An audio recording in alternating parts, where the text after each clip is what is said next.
Good day, I'm Theodore Henry, and this is your JIS News for Tuesday, August 30, 2022. Jamaica has taken a bold move to improve its trade relations with Trinidad and Tobago by signing a Memorandum of Understanding, MOU, on Monday. It was signed in Trinidad and Tobago, where Prime Minister Andrew Holness is now a special guest for the Twin Islands' 60th anniversary celebration as an independent nation. The cooperation will result in the establishment of a trade complaints mechanism to provide companies in both countries with transparent and predictable means to address export difficulties. It will also seek to address long-standing issues such as requests for the removal of non-tariff barriers and bureaucratic obstacles. Having a greater understanding, developing greater trust, building a partnership can help to unlock some of the institutional barriers to trade, travel, commerce, and finance. And so this is what this is about. And so it is important that there is strong relationship government to government regionally. Meanwhile, the Twin Islands Prime Minister, Dr. Keith Rowley, says trade relations today between both countries has significantly improved from 6 years ago. What turned out to be bureaucratic obstructions to trade were being mishandled, and the Jamaicans were annoyed that we were not responding to their complaints. We were dealing with something that was soluble, and since then, our trade relationships have continued to grow and improve.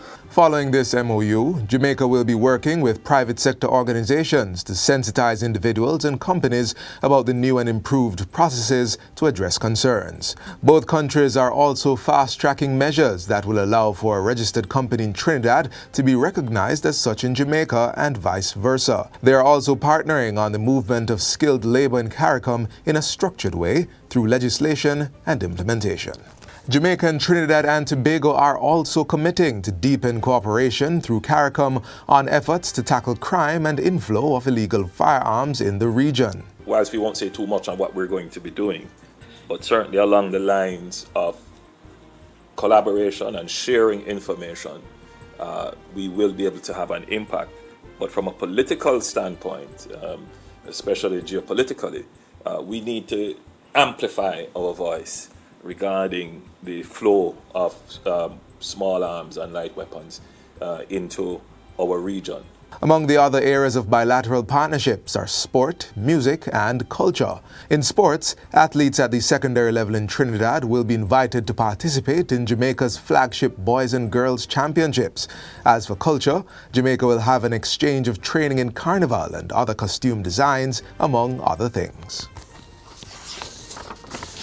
During his trip to Trinidad and Tobago, Prime Minister Andrew Holness has also engaged with members of the Jamaican diaspora at a town hall meeting. Discussions ranged from agriculture, national security, social dislocation and solutions to issues affecting the region.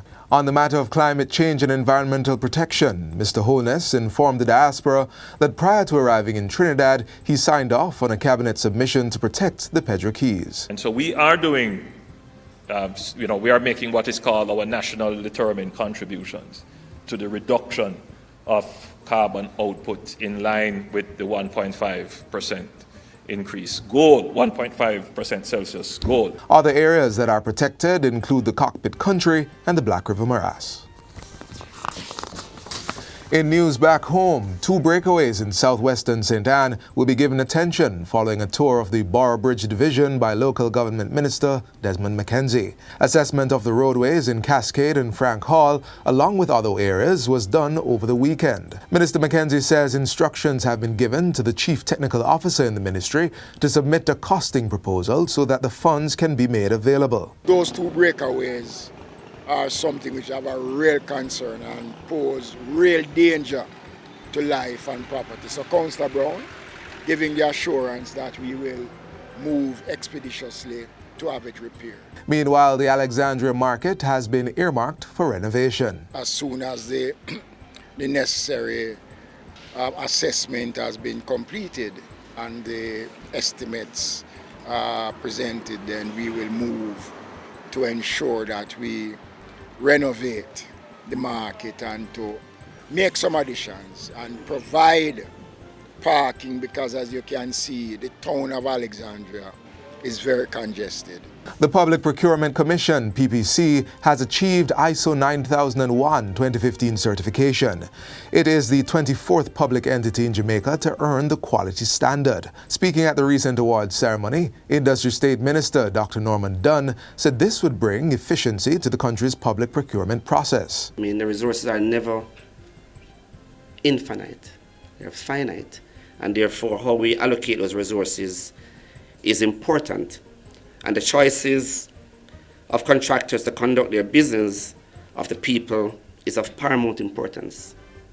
Money drives commerce, and its distribution must be transparent and efficient. According to Minister Dunn, the pursuit and attainment of the ISO certification is a clear indication of the PPC's will to operate at a high level and ensure the machinery of business flows smoothly. And finally, more than 2,000 government pensioners will benefit from an island-wide mobile life certificate collection drive by the Accountant General's Department, AGD. A life certificate is an official document used by the AGD to verify the living status of a pensioner and confirm eligibility for payment from the government. Pensioners will be able to submit, collect, and certify their life certificate while receiving customer support from the mobile unit. A valid government-issued identification card is required to receive assistance. The first leg of the tour will begin on September 5 with a visit to 11 of the 14 parishes.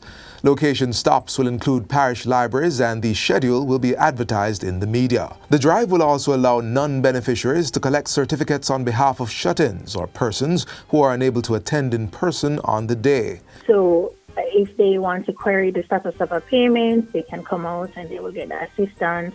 If they just want to interact, get some information, we're there in the parishes to provide this. This is the 5th staging of the AGD's Mobile Life Certificate Drive. The next leg is scheduled to start in December. And that's it for JIS News Today. I'm Theodore Henry. Thanks for watching.